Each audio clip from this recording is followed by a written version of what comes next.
بسم اللہ الرحمن الرحیم۔ اسلامی تاریخ میں سے دوسری بیعت عقبہ، کل ہم نے پہلی بیعت عقبہ کے بارے میں پڑھا تھا، آج دوسری بیعت عقبہ ہے۔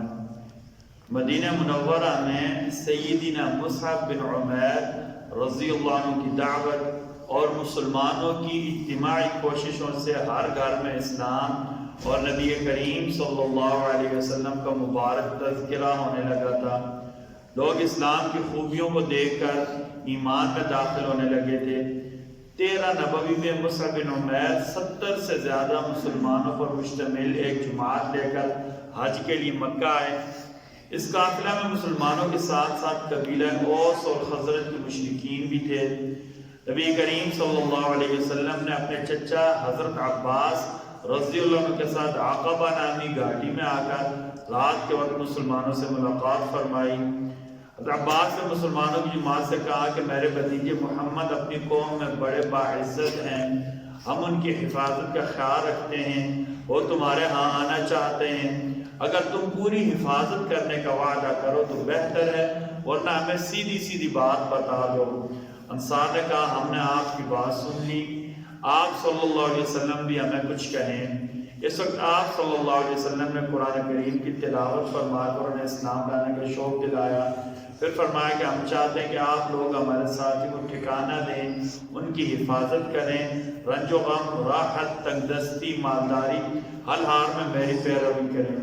انصار نے یہ بخوشی منظور کیا اور آپ صلی اللہ علیہ وسلم کے ہاتھ پر بیعت کی۔ پھر اسلام کی دعوت کے لیے ان میں سے 12 افراد کو ذمہ دار بنایا گیا۔ ایک فرض کے بارے میں، دین میں نماز کی اہمیت۔ نبی کریم صلی اللہ علیہ وسلم نے فرمایا دین نماز کے بغیر نہیں ہے۔ نماز دین کے لیے ایسی ہے جیسے آدمی کے بدن کے لیے سر کی اہمیت ہوتی ہے، یعنی پورا بدن ہو لیکن سر نہ ہو تو جسم کا کوئی فائدہ نہیں۔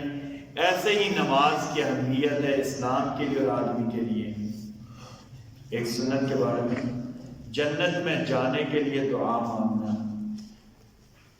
جنت میں جانے کے لیے اعمال کے ساتھ ساتھ یہ دعا کثرت سے مانگنی چاہیے، وَاجْعَلْنِي مِنْ وَرَثَةِ جَنَّةِ النَّعِيمِ۔ یہ سورہ شعراء 19 پارہ آیت نمبر 25 ہے۔ دعا یہ ہے وَاجْعَلْنِي مِنْ وَرَثَةِ جَنَّةِ النَّعِيمِ، وَاجْعَلْنِي مِنْ وَرَثَةِ جَنَّةِ النَّعِيمِ۔ اے میرے رب، آپ مجھے جنت کی نعمتوں کا وارث بنا دے۔ ایک فضیلت والا عمل مسجد بنانا۔ نبی کریم صلی اللہ علیہ وسلم نے فرمایا جس نے اپنی حلال کمائی سے اللہ کی عبادت کے لیے گھر بنایا تو اللہ اس کے لیے جنت میں قیمتی موتی اور یاقوت کا شاندار محل بنائیں گے۔ مسجد بنانا، مسجد کی تعمیر میں حصہ لینا، مسجد کی صفائی کرنا، مسجد کا انتظام کرنا، یہ سارے کے سارے اس میں شامل ہیں۔ اللہ کے نبی صلی اللہ علیہ وسلم نے فرمایا جو اللہ کی عبادت کے لیے گھر بنائے گا، یعنی پوری مسجد تعمیر کرے گا، بڑی شرف کی بات، ورنہ مسجد کی تعمیر کے کسی کام میں حصہ لے گا، مسجد کی کوئی بھی ضرورت پڑے گا تو اللہ تعالیٰ اس کے لیے جنت میں قیمتی موتی اور یاقوت کا محل بنائیں گے۔ طب نبوی سے علاج، کھجور سے علاج کرنا۔ آپ صلی اللہ علیہ وسلم نے فرمایا کہ زچگی کی حالت میں اپنی عورتوں کو تر کھجوریں کھلایا کرو، اور اگر نہ ملیں تو سوکھی کھجوریں کھلاؤ۔ قرآن میں اللہ تعالیٰ نے حضرت مریم کو یوں ہی حکم دیا تھا کہ آپ جو ہے نا زچگی کی حالت میں ہیں، عیسیٰ علیہ السلام آپ کے پیٹ میں ہیں، آپ جا کر جو ہے نا رطباً جنیہ، تازہ کھجوریں جا کر کھائیں۔ اس سے ولادت میں بھی آسانی ہوتی ہے اور بچے کی صحت پر بھی اچھا اثر پڑتا ہے۔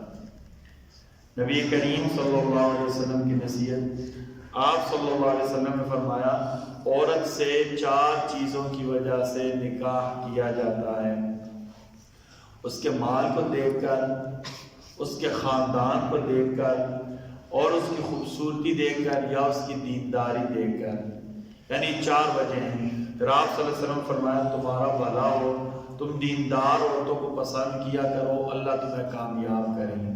یعنی نکاح کے لیے بہتر یہ ہے کہ آدمی جو ہے نا دیگر خصوصیات کے ساتھ ترجیح کسے دے؟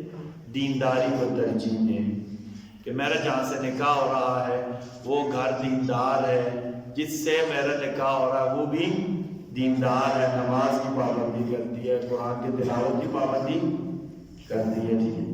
اللہ تعالیٰ ہم سب کو کہنے سننے سے زیادہ عمل کی توفیق عطا فرمائے۔